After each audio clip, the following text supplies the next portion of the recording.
Chennai shopping mall Aadi blockbuster KG sale. KG చీరల ప్రారంభ ధర కేవలం 150 రూపాయలు మాత్రమే. కొన్ని ప్రత్యేక చీరలపై రెండవ చీర కేవలం 9 రూపాయలకే సొంతం చేసుకోండి. ఢిల్లీలో విద్యార్థులపై పోలీసుల లాఠీచార్జి వ్యవహారంపై హైదరాబాద్లో వరుసగా రెండో రోజు కాంగ్రెస్ బీజేపీ పోటాపోటీ నిరసనలు చేపట్టాయి. కేంద్ర మంత్రి ధర్మేంద్ర రాజీనామా చేయాలని కాంగ్రెస్ సిపిఐ డిమాండ్ చేయగా, కాక్రోచ్ జనతా పార్టీ పేరుతో దేశంలో అల్లర్లు సృష్టించేందుకు కుట్ర చేస్తున్నారని బీజేపీ ఆరోపించింది. నీట్ పేపర్ లీక్ వ్యవహారంలో కేంద్రం బాధ్యతారాహిత్యాన్ని వ్యతిరేకిస్తూ సిపిఐ ఆధ్వర్యంలో హైదరాబాద్లో ర్యాలీ నిర్వహించారు.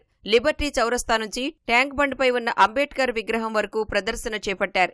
ఈ కార్యక్రమంలో పాల్గొన్న ఎమ్మెల్యే కోనంనేని సాంబశివరావు బీజేపీ ప్రభుత్వానికి రోజులు దగ్గరపడ్డాయని విమర్శించారు. కంటోన్మెంట్ ఎమ్మెల్యే శ్రీగణేష్ ఆధ్వర్యంలో పికెట్ నుంచి కార్ఖానా వరకు ర్యాలీ తీశారు. శంషాబాద్లో విద్యార్థి సంఘాలు ఆందోళన చేపట్టాయి. వివిధ కళాశాలల విద్యార్థులు ప్రదర్శన నిర్వహించి కేంద్రానికి వ్యతిరేకంగా నినాదాలు చేశారు. బెంగళూరు హైదరాబాద్ జాతీయ రహదారిపై కాసేపు ట్రాఫిక్కు అంతరాయం ఏర్పడగా పోలీసులు నియంత్రించారు.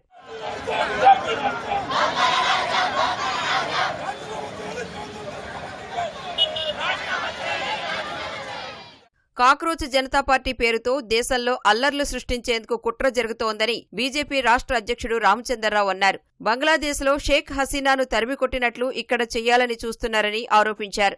రాహుల్ గాంధీ లోక్సభకు వెళ్లకుండా ప్రధాని నివాసం ముందు ధర్నా చేయడమేంటని ప్రశ్నించారు. 2014కు ముందు యూపీఏ పాలిత రాష్ట్రాల్లో అనేక పరీక్షా పేపర్లు లీకేజీలు జరిగాయన్న ఆయన అప్పుడు ఆ రాష్ట్రాల విద్యాశాఖ మంత్రులు రాజీనామాలు చేశారా అని నిలదీశారు.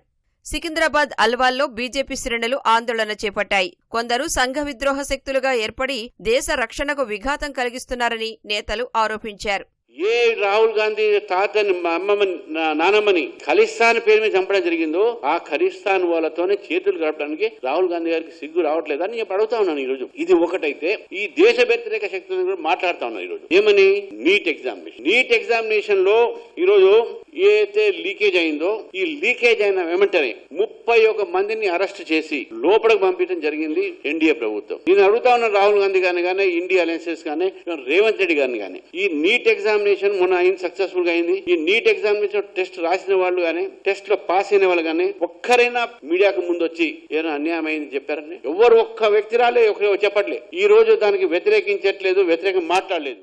ఆందోళనకారులను పోలీసులు అక్కడి నుంచి తరలించే ప్రయత్నంలో స్వల్ప తోపులాట చోటు చేసుకుంది.